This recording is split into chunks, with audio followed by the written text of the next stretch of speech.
Hey, what's up, everybody? It's me, Danae, and I'm here with a message for you. Happy Monday to you all. Hope you're doing well. You had a great weekend and that you're having a wonderful start to the week. It is January 29th, and yeah, I've been hearing some things that have been channeled, but I'm going to reserve so that it doesn't impact the message outright. And I'll see if it comes up as we get into it. Okay, fair enough? I think so. All right. Let's see what we got here. Oh, let's see the bottom. Seven of Cups.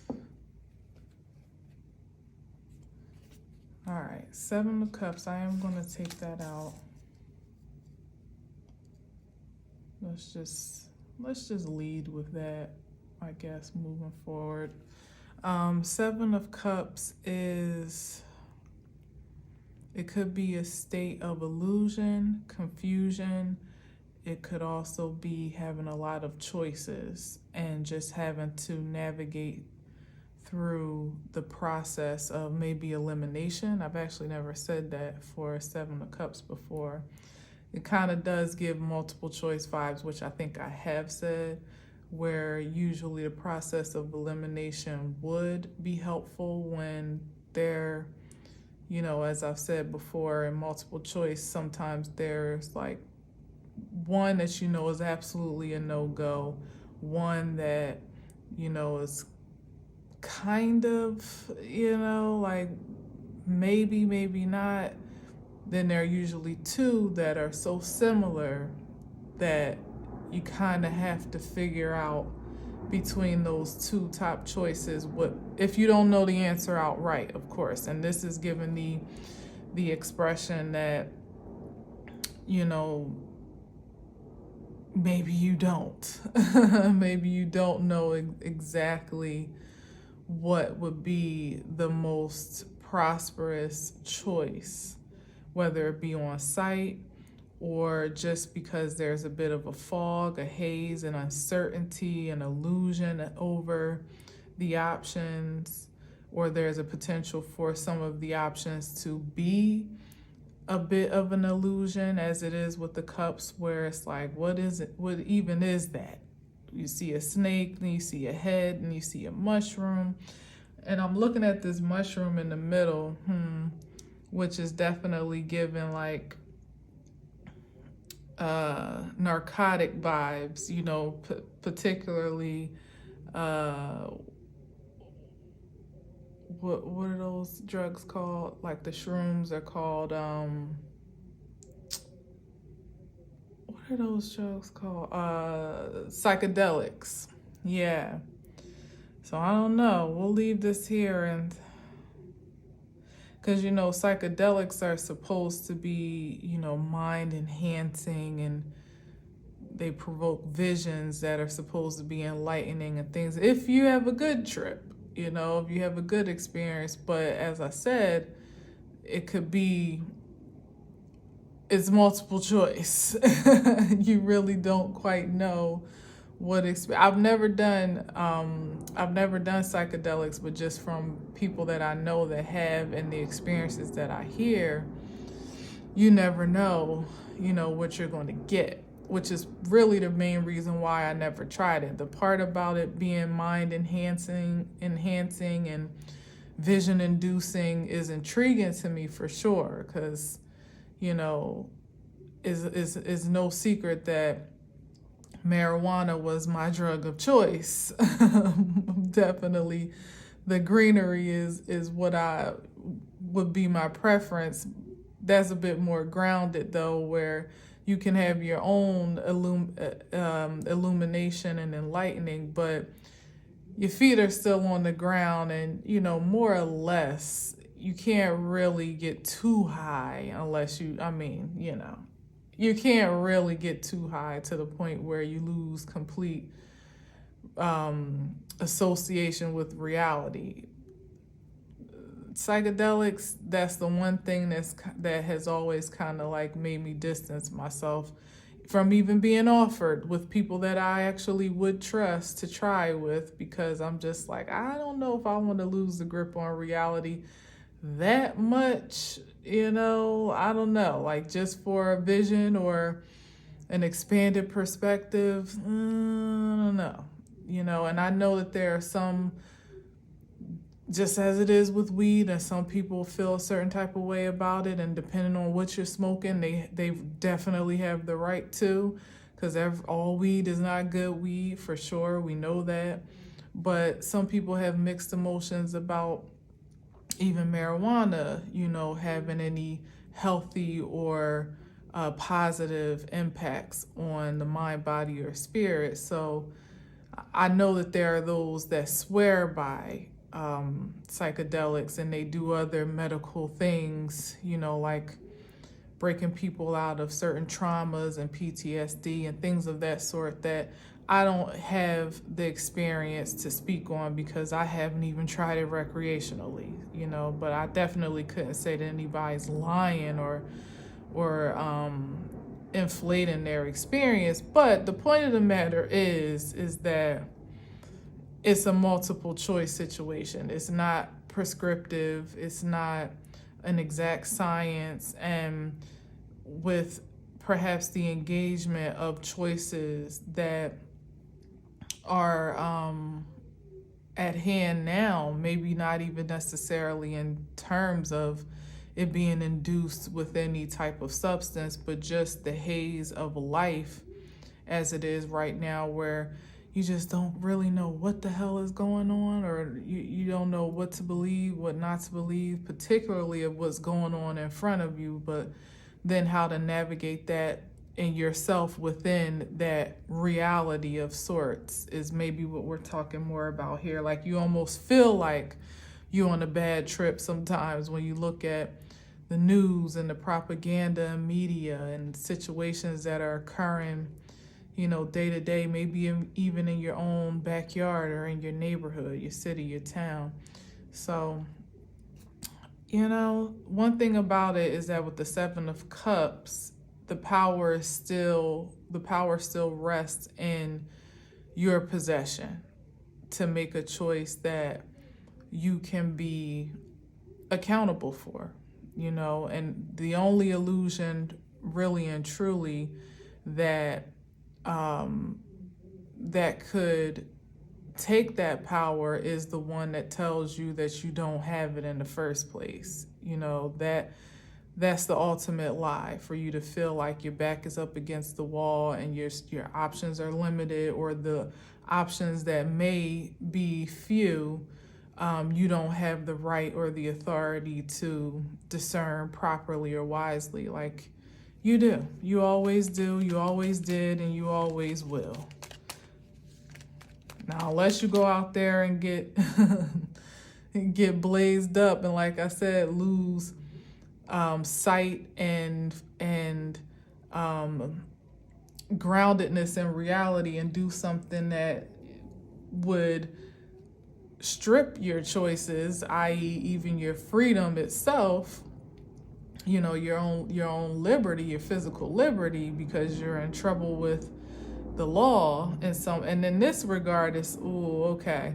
So it would be more so with the cups. It would be spiritual law more than anything. Let's see what else we get, but I feel something on that.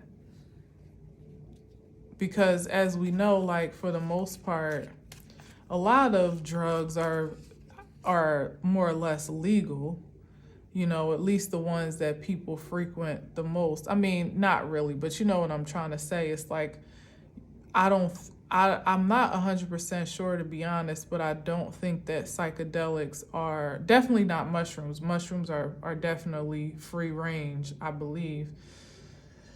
But there are some psychedelics I know for sure, because I saw different specials where some people go to, these soldiers were going to Mexico to do some type of like therapeutic psychedelic that is very, very strong. Like it's very intense, and you can only do it in this certain space and place, like some type of, therapy institution of sorts. That, like I was saying, that's where I got the notion that people use it medically to overcome PTSD and things of that nature.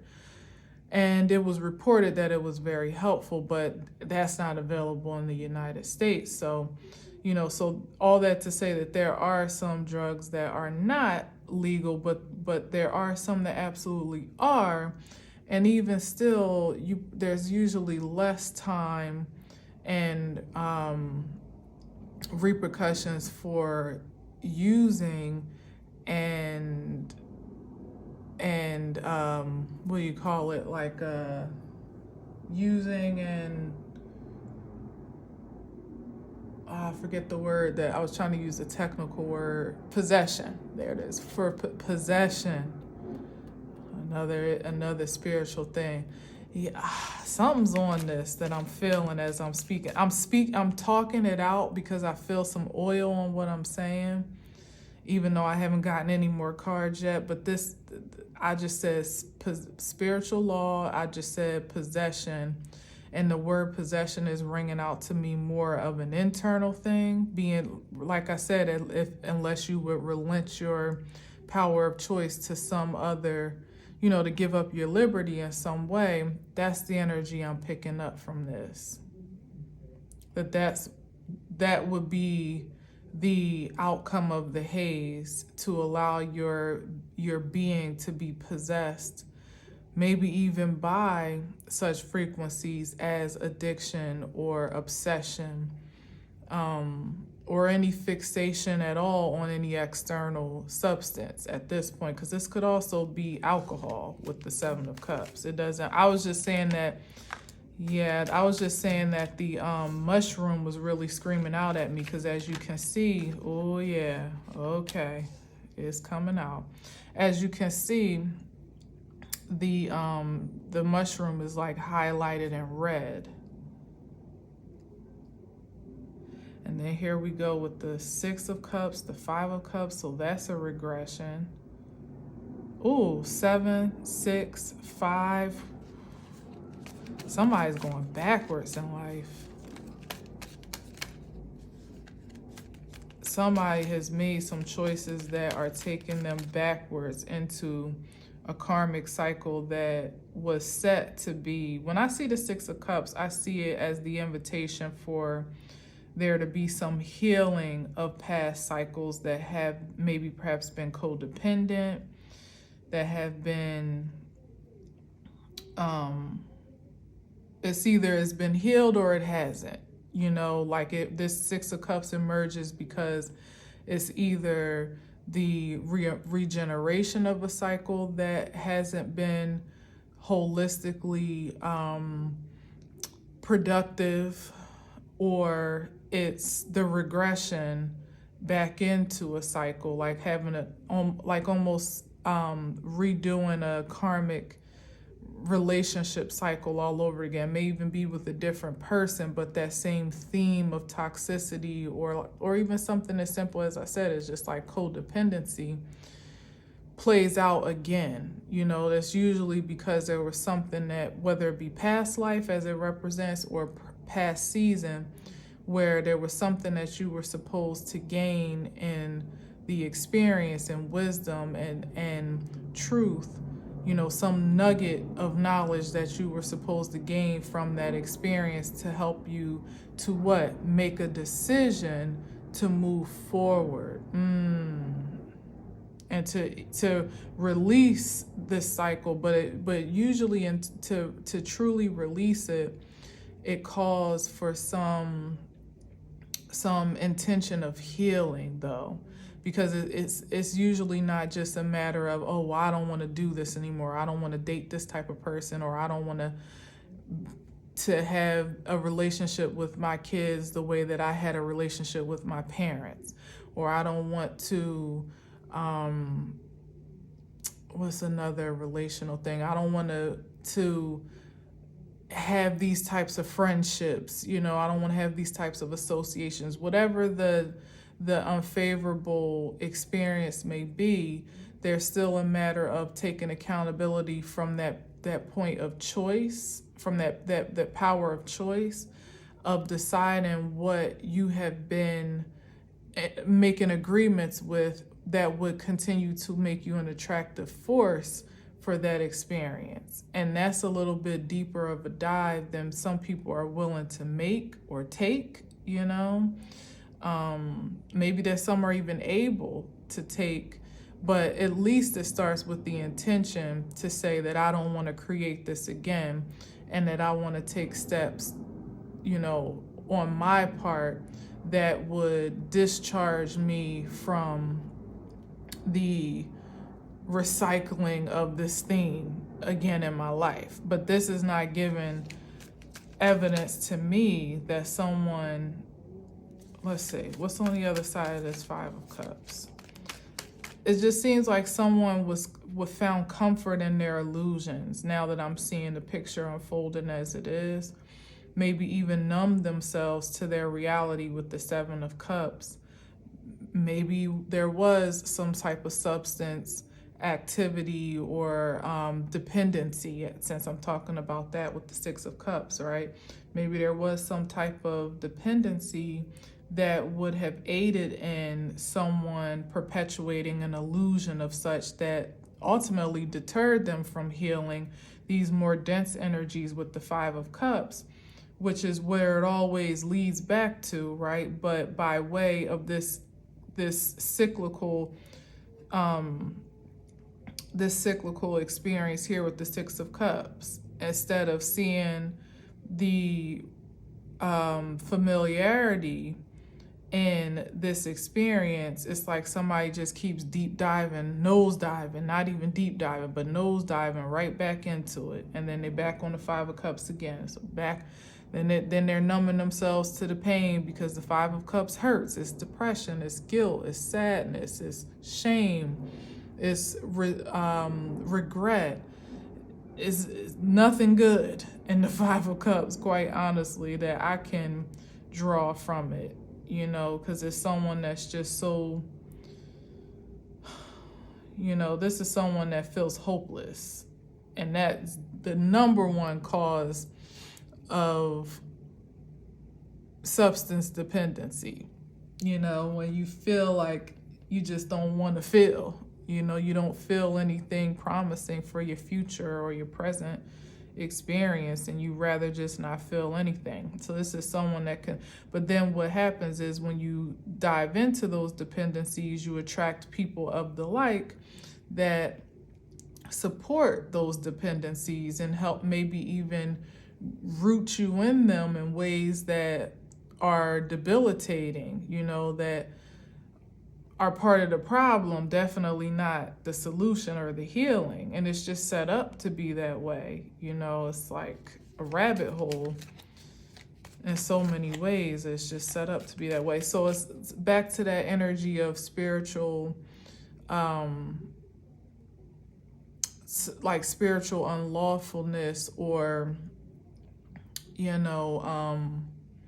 what was the other word I was talking about? Possession. Yeah, this is someone that is not feeling in control of their emotional life force.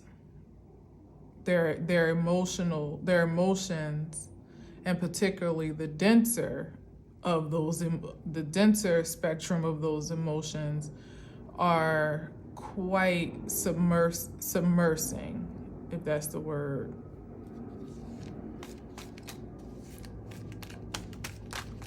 I just heard the Titanic because I heard the word submersible. Man, so maybe somebody hit an iceberg of sorts, and they're like sinking. Yeah, here's the cycle of, because in this case, this energy here with this Four of Wands, that's like that false relationship situation. That's what it's feeling like to me.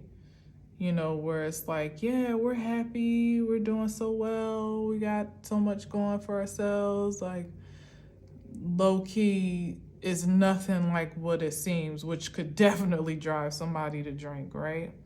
If the image that you're portraying is not the one that you're actually living, and you're having to keep up that illusion, it begins to possess your reality. You almost, maybe even start believing the lie to some degree, but then it's sobering the reality of the sorrow that you feel for its true frequency. So like somebody, like say these social media couples where they put on a great show for their viewers, their followers, subscribers, audience, whatever the platform may be. But when those cameras are off, it's like total chaos, or you don't even want to be around each other unless you're intoxicated or inebriated, where you've been stuck in this cycle. You feel stuck in a cycle because of the attachments that you've created. But although there might be some benefit on the front end, particularly materially, so even though there aren't any pentacles out here yet, the emotional damage that one, like I said, hitting the iceberg, that one is incurring to their spirit, to their soul, just by continuing to contribute to this facade, is like deteriorating from the inside out.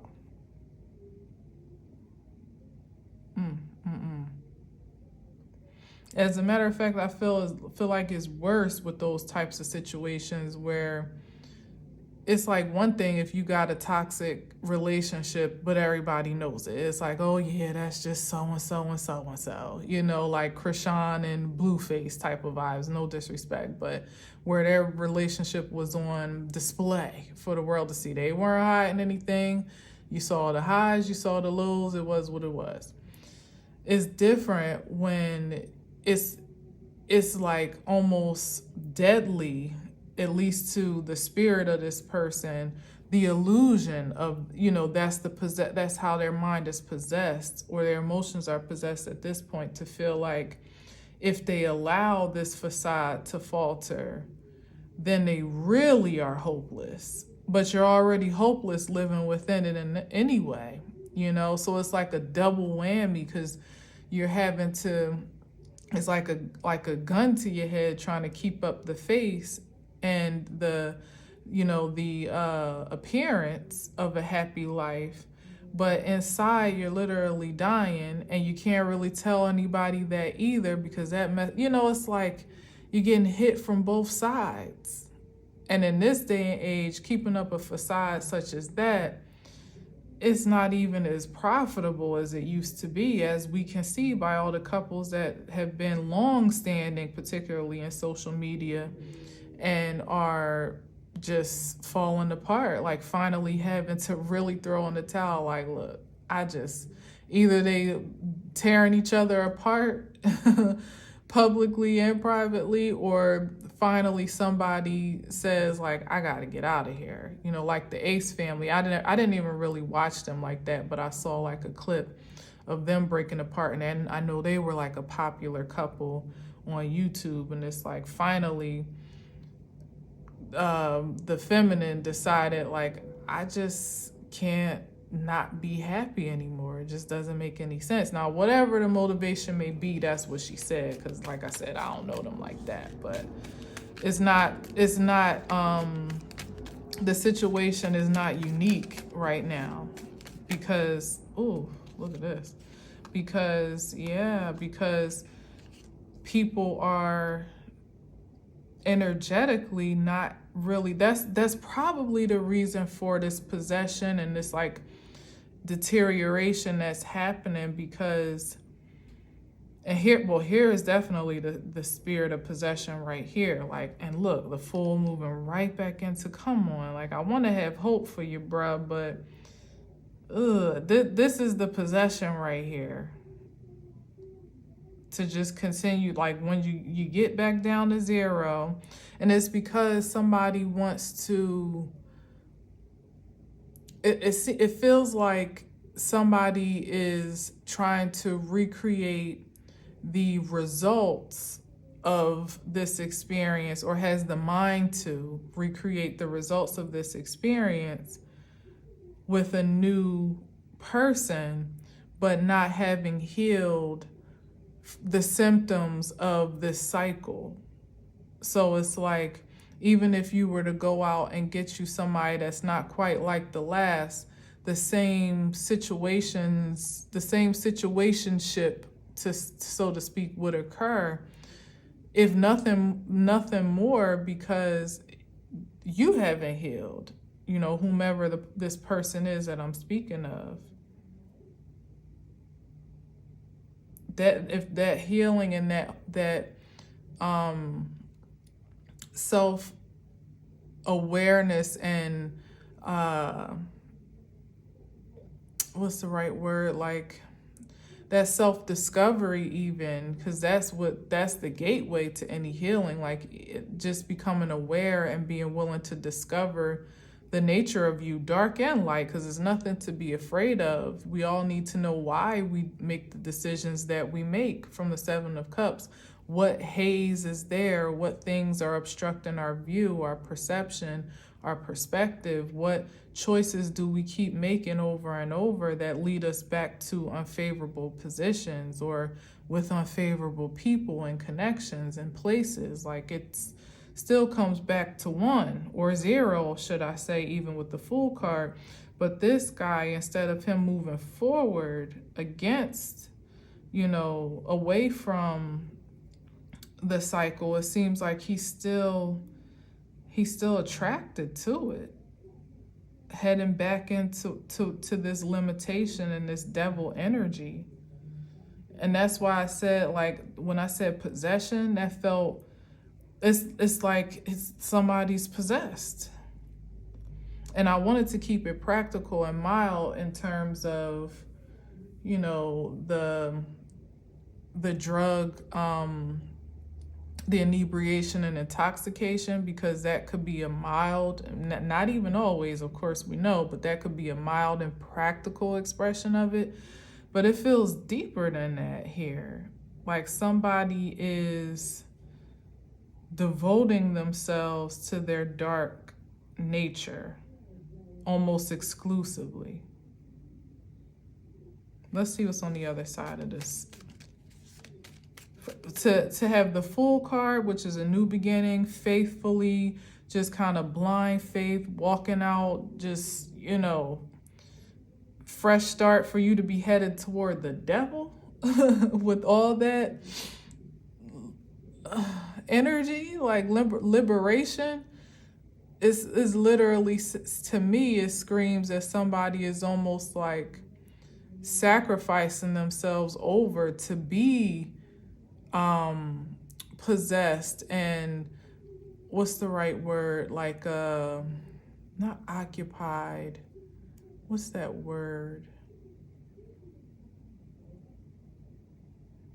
like as a vessel for the darkness.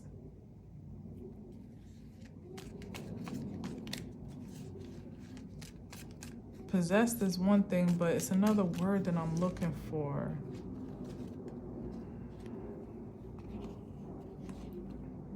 Yeah, look at these burdens. So this is the way that he should be going, or could be going. But hold on, because let me see what this is saying to me with this Emperor on the end. Oh, this feels like he owes too much.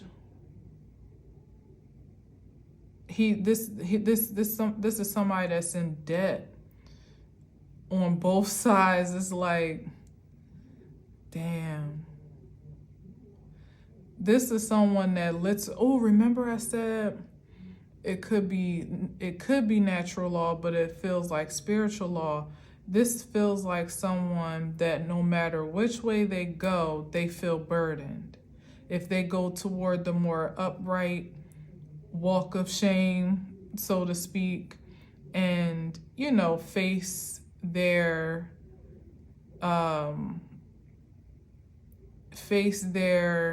misfortunes. I don't even know how to say it, but like I want to say honorably, but just like face justice. You know what I mean? That's what this Emperor card is like. There's somebody to answer for on this side of the spectrum, but to go backwards, there's somebody to answer for of a darker and tangible force as well.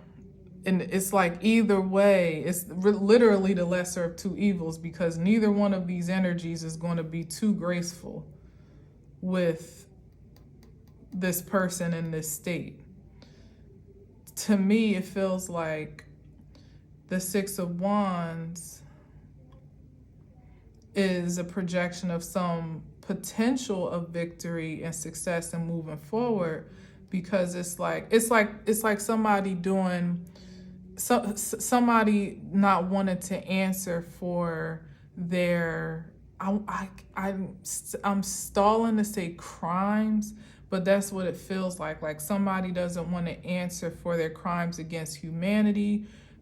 They're breaking the law in some type of way, breaking spiritual law. It could be natural or spiritual. It's like either way, this person is still in debt and burdened by way of the choices that they made during a time where they were in some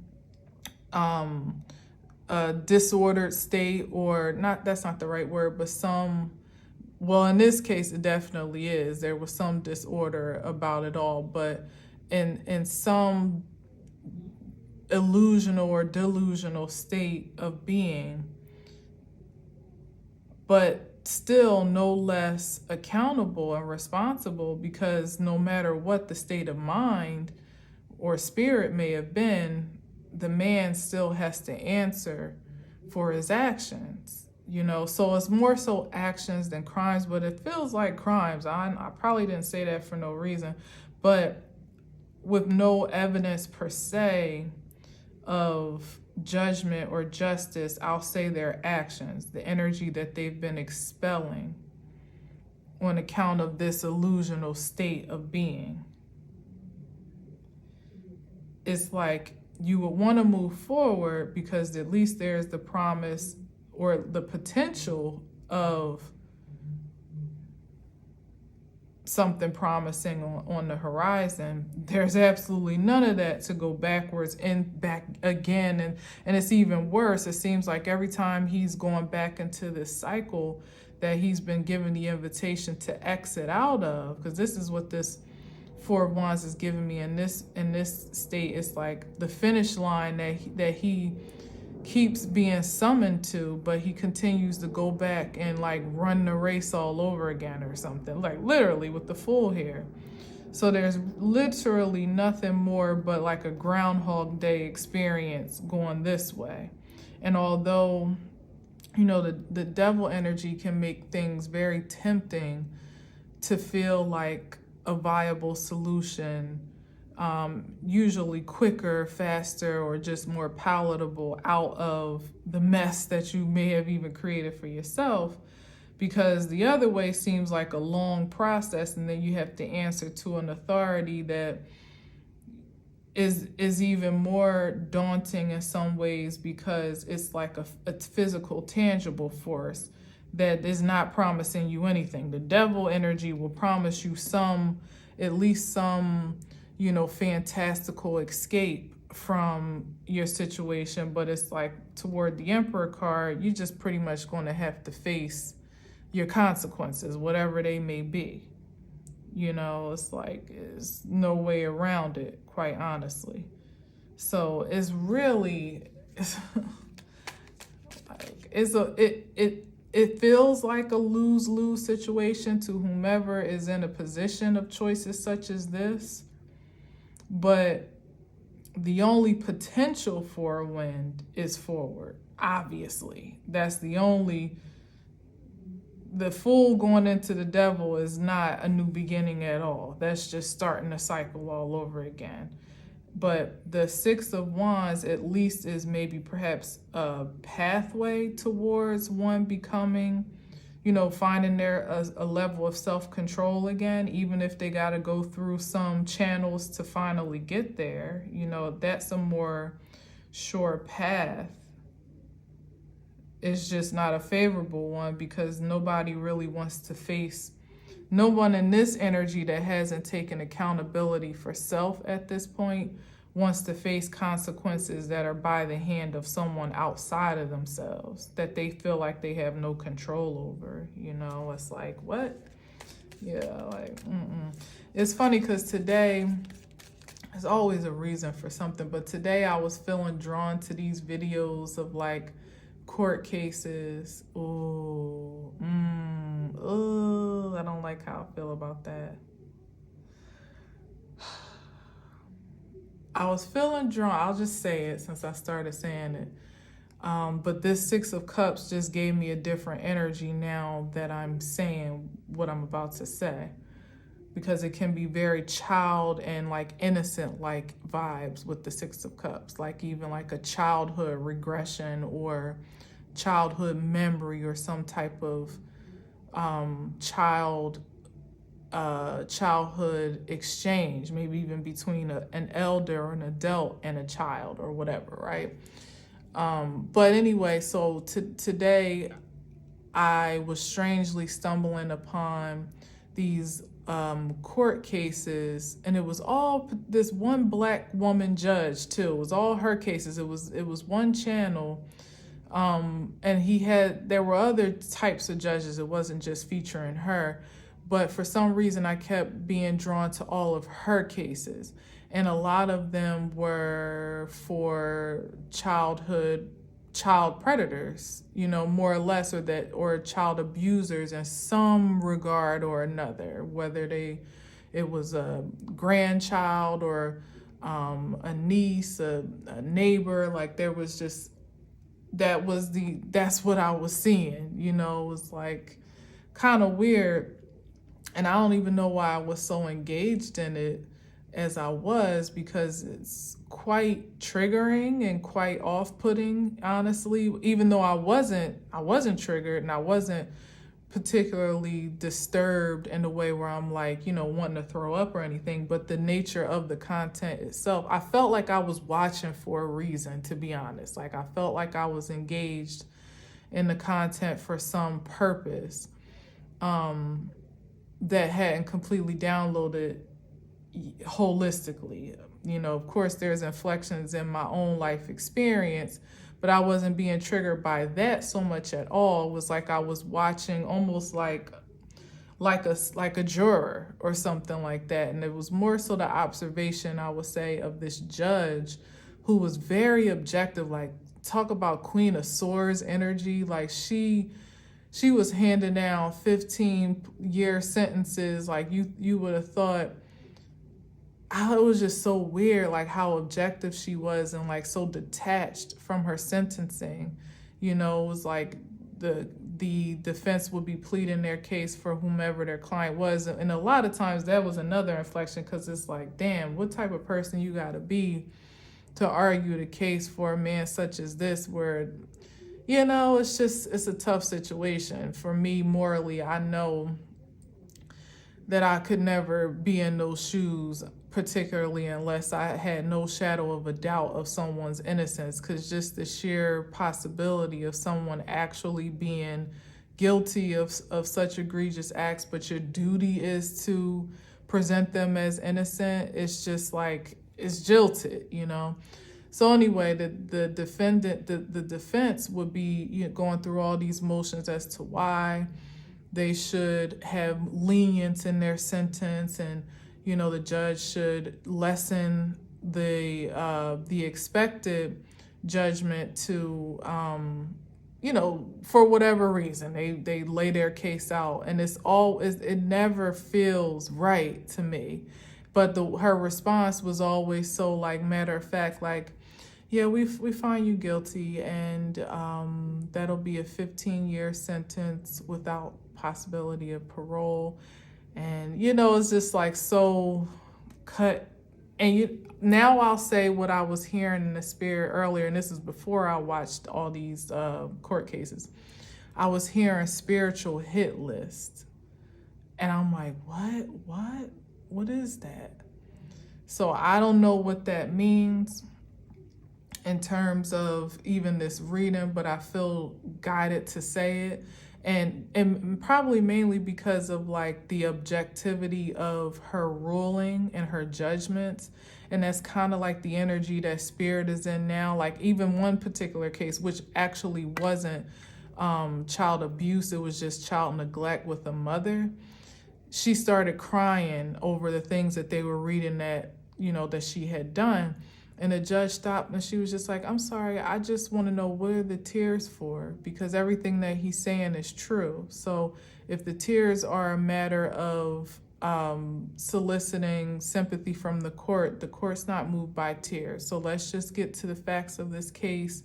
It was like, damn, that was crazy. Like, and she dried up real quick, and her case actually turned out pretty good. She had lenience. So that's how I know the judge is pretty fair after all, because based on how her the evidence presented itself of her reform after some time, she was actually quite lenient. Maybe fair, I would say, not lenient on her judgment for her to remain the custodial parent of her child and to not actually go to jail, because otherwise, if she hadn't done all of the work, okay, that's why I'm saying this. The difference with that mother is that there was time in between when she was charged to that day. I think it was like a 2022 case, and at the point of when it was recording, she had done a considerable amount of work, like going to parenting classes, was in some type of therapy, rehabilitation for whatever. Like she had done a lot of things. She got her GED. She was enrolled in college full time. Like she did a lot of things within that time frame to present herself to the court in a different fashion than what her previous acts have reflected. But some of the others, like just to give a contrast, one of the guys that was convicted of abusing his granddaughter completely blame shifted the affairs onto her. Well, he was in complete denial of it, of course, and the whole family was there in his support.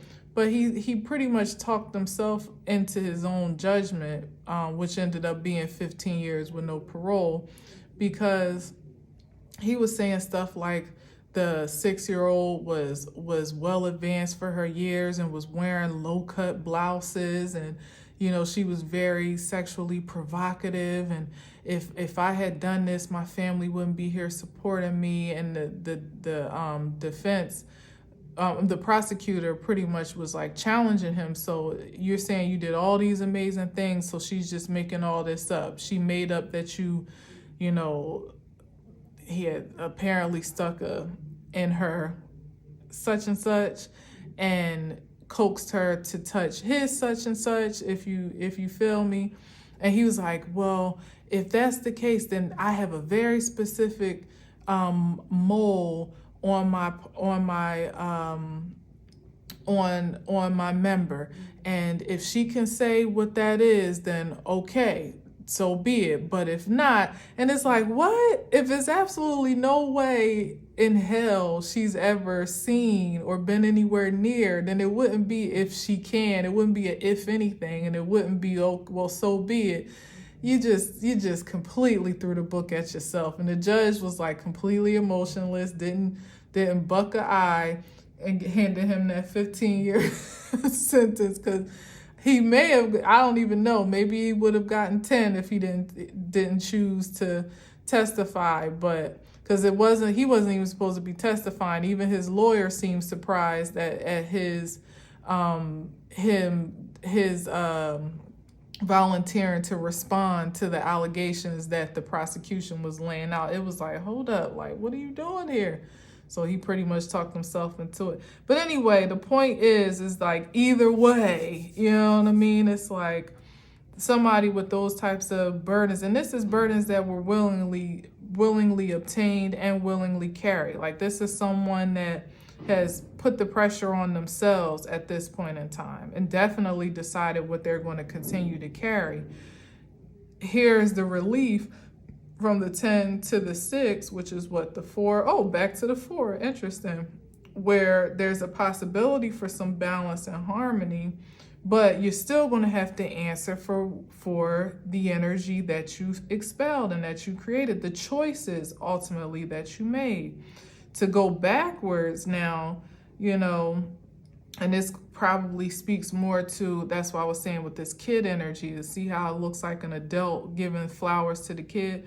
You probably, those energies probably had multiple chances in their previous experiences to stop, to start over, to figure out why they were prone to this behavior, why they were so, you know, addicted to this engagement, this dark possession as it was. But what did they choose to do but continue to create this cycle over and over again? So it's just like, I don't know. And the hit list is that, I feel like the hit list is in terms of those that are finding themselves in this between this rock and a hard place, where if you continue to do what you've been doing, it's ultimately going to expose you or eliminate you. You know, like, you're going to probably be a victim to your choices by your own hand. And of course, if you choose the path forward, you're finally going to have to answer for it. And it was so funny because people were looking so surprised, and they were older men too, which was really, the work. Here's the work. People were looking so surprised by the sentences and by their convictions and stuff. It's like, and here's the judge. Oh my gosh. It's like they didn't expect to be, probably because they have been doing it for so long. That's what it is. Like, people have been working in their dark energy for so long without any real repercussions, any backlash, certainly without anybody knowing it, that it literally seemed like a surprise to them. Like, damn, like, I can't believe I'm really about to get 15 years in prison for this, you know. And the excuses and the reasons they were making up for why they should be exempt or should feel or should get some leniency was just unbelievable. When you had like a victim impact talking about how at 20 plus years old, she was still having nightmares that one day he might just show up at her front door, you know, just because. Now the only relief she has is knowing that because he's going to be in jail, he won't be able to do that. But certainly the PTSD doesn't go away with him going away, you know. So it's like that trigger, that strain now creates a cycle for someone else to have to overcome and not recreate in the habits that they commit themselves to. It's crazy, man. But it's all being broken, and maybe that's the point of the spiritual hit list. This almost feels like that, like this the hermit saying, like, these are the names, you know, and everybody's being called to the bench accordingly in spirit and in truth to account for the things that they've committed themselves, the work that they've committed themselves to, one way or another. I mean, you know, because it could definitely be in the upright for sure, but in the spirit of of how I've been speaking from the very beginning with the 7 of Cups, it feels like a reckoning, you know, and a judgment call. What do we call it after a sentencing? That's what it is, a sentencing, because that's actually what those cases were. They were actually being sentenced for what they were already, more or less, like most of them had entered some type of plea bargain or whatever, probably because it wasn't looking good for them to fight in one way, shape, or form. So it was more, that's why the sentencing was so immediate, because it was just a matter of hearing what the defense was requesting in light of what was the expected sentence for leniency. But it's like that judge was not with it. The only lenience that I witnessed of her was the mom who showed herself to have made changes and to be trying to do something different.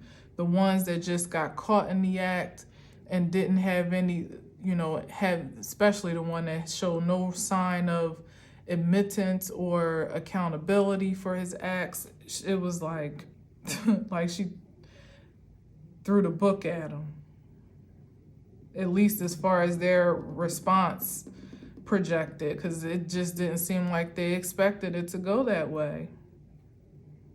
So it's like Spirit has made a list and has checked it twice, is already found out who's naughty and nice, and now the sentencing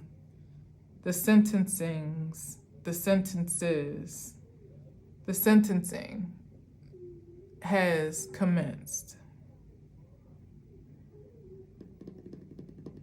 And as I've said before, one way or another, there will be a reckoning, because in man's court, sometimes, as I'm speaking of, I guess purposefully, you can at least hope for a lenient judge, that you can fall on the mercy of the court and gain some sympathy or some, like something less than what you were in for. But spiritual court, it doesn't really work like that.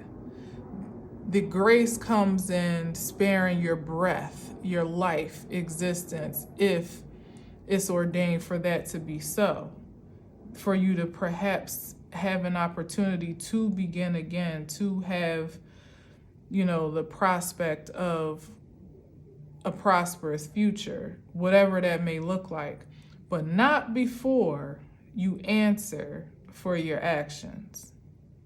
One way or another, you will have to answer. For every single seed ever produced, there's a call and response in spirit and in truth.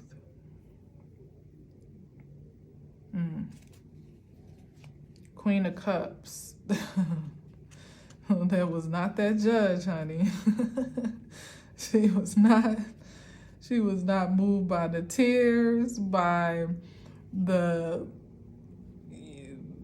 character with the statements. It was like she was listening. It was just very Queen of Swords, man. So I don't even know what this Queen of Cups is here for, to be honest. It's like, I guess there's compassion where there calls to be compassion fairly, because that is, and this is an expression of spirit as well.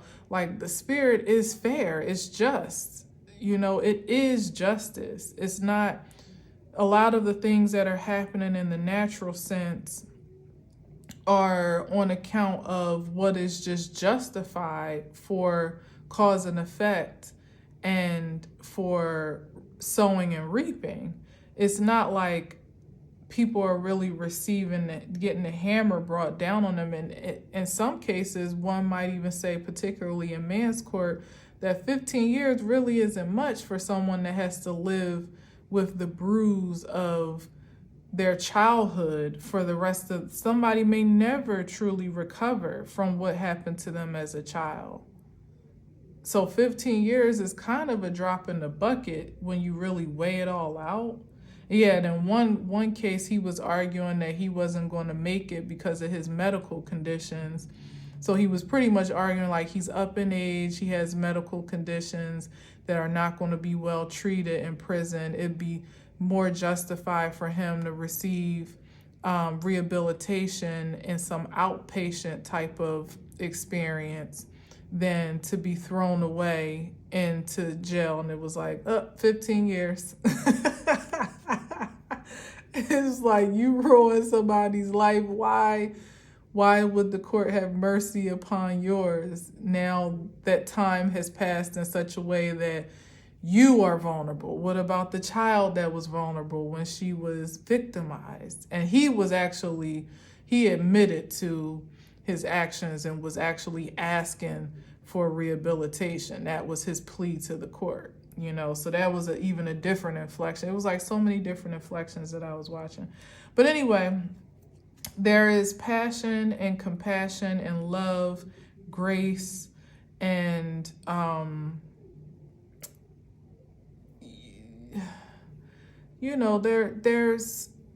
there's tenderness for those, even myself, because I realize, just as it is with addiction, just as as it is with abuse, it's a cycle. People don't just wake up randomly and decide, oh, I'm going to be an abuser today. It's something that has occurred probably in their childhood and is reoccurring over and over again and building up over time to how they play out relationships in their lives with little to no self-control or tools or guidance to be healed otherwise, suppressing a lot, like concealing a lot. I think I talked about that too. Yeah, living in the shadows of what looks like everything is fine, everything's okay, and having to put on a face to the world when deep inside you might be a wounded child yourself that never quite got healed to the point of wholeness, to know or to be able to resist the temptations and the urges and the possessions of that dark nature of yourself. So even myself, I have a compassion for those that are just acting out of their own traumas. I'm not saying that it relieves them of the accountability and responsibility for their choices, because that's what it comes down to. You still have that power, still belongs to you, so therefore that accountability is still on you.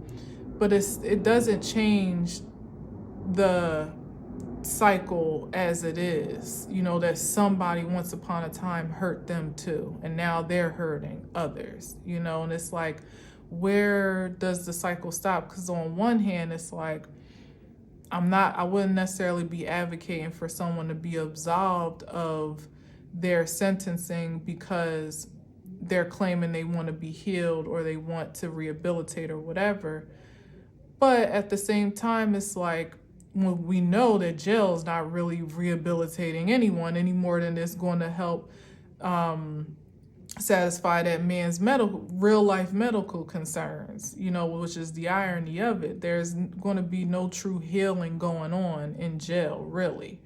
So it's like, where I've always felt this way, honestly, that those spaces need to truly be rehabilitating for those that have a desire to engage in that level of spiritual support and energetic support, not spiritual as in religion, but really helping people put themselves back together, not just throwing them away and literally leaving them for filth, because that's what our justice system is, our prison system, I should say. Even with the best intentions from the bench for there to be rehabilitation from the inside, even, does it really happen? And even if it does, it's more so overshadowed by all the other extra layers of trauma and toxicity within that space that end up probably bruising you more while you're there, unless you're a super strong person, and even still, you never leave unscathed. I don't care who you are, there's still something to heal from when you come from an environment such as this.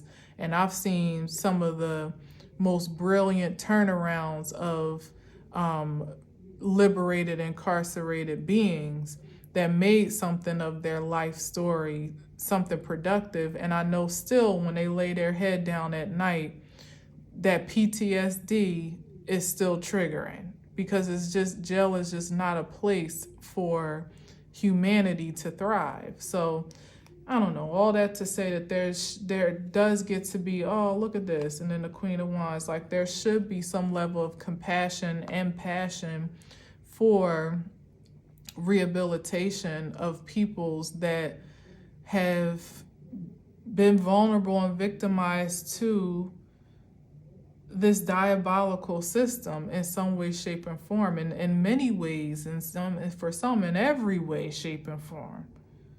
Some of us have had a stronger will and fortitude and creativity to alchemize our experiences into something that is productive, into wisdom, into truth, something that would be forwarding to help us take control over at least our own lives, our own selves. But not everybody has that strength on their own. And this society doesn't really support that strength or that growth. It's quite the opposite. So it's like the balance in between all of that is what I feel really makes a good judge. Not saying that in the few posts that I watched, that lady, that her honor was good or bad, but I did see a range of her exchanges, whereas I said she was compassionate in one regard where there was evidence, and she was just like straightforward. But what I will say is, to everyone, even the ones that she sentenced to 15 years plus, she would say, good luck to you, Mr. whomever, or Mrs. blah, blah, blah, blah. That was universal, is that she was well-wishing to everyone. But as I said, what does that really matter when you being thrown to the wolves? It's like, I don't know. Somehow, hopefully one day, I don't know if I'll live to see it or live to contribute to it. I hope so. But there will be some bridging of the gap of that great void, of those that may need to go sit down for a little bit and think about what they did. But while they're there, they're really being put back together, so that whether they are released back into the world as a free citizen, or whether their spirit is released, because this is the cycle as it is, that spirit is still going to recycle, which is probably a great deal as to why the cycle is so persistent. Because even when you kill the man, you can't kill the energy of the man, the spirit, the soul of the man. So those that may have died in a certain spirit of shame and guilt, depression, and, vile energy, you don't get to come back a whole new person, whether you come back as one organism or the other. And even if you don't even believe in that, the energy that you leave behind, because a lot of the secondary impact was on the families that were in the courtrooms in support of whomever. That's a whole nother level of energy that's now expelled, that has to be accounted for, that has to be healed, so that creates a whole nother cycle to be stopped and extinguished to some degree. So it's like, where does it stop? Where do we cut it off? Where do we get off the hamster wheel as creation, collectively and individually?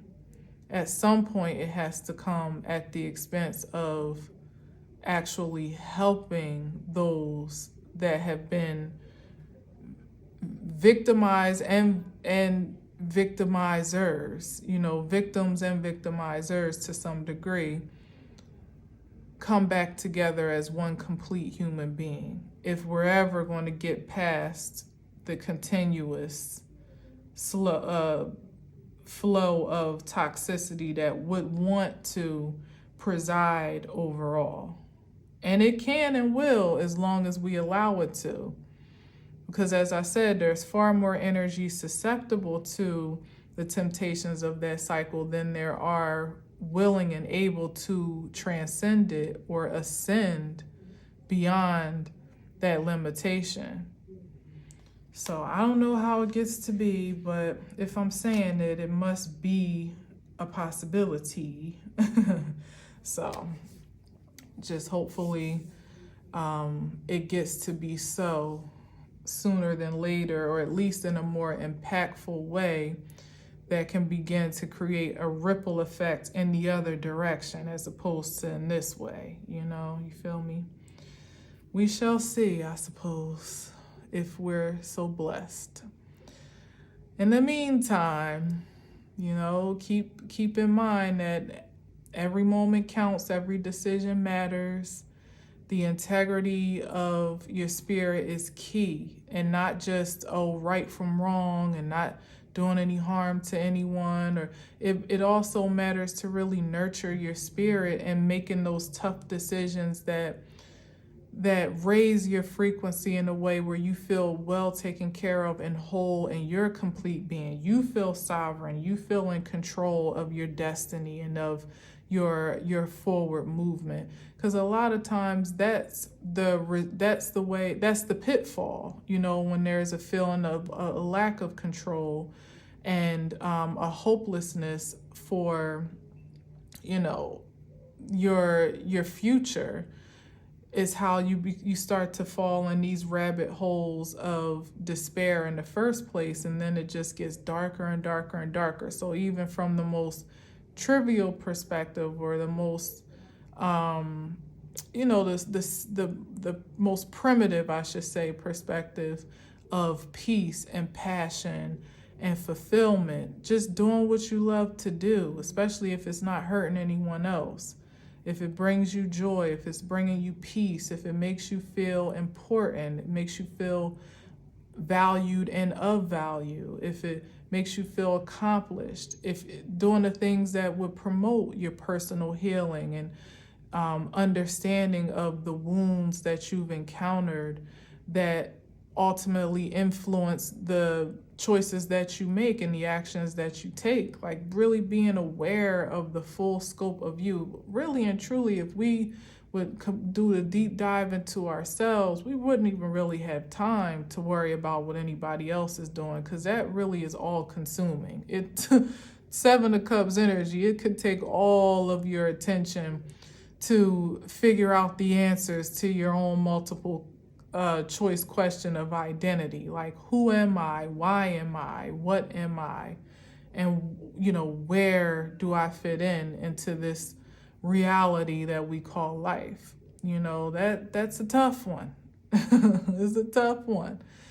And it takes every bit of your intellect, your emotional intelligence, your physical devotion to get to the truth of. So I certainly pray and hope and wish for you that you be engaged in that understanding, so that you may curve the shave the learning curve for your generations behind you, intimately or otherwise, and be able to advance your own life experience in a way that would move you beyond the cycles that make you feel powerless,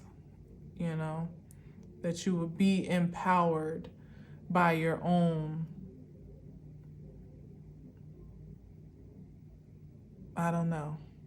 essence,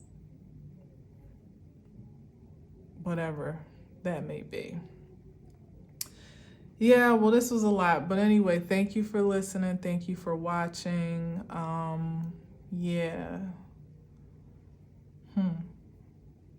Until next time, as always, I'll leave you with peace.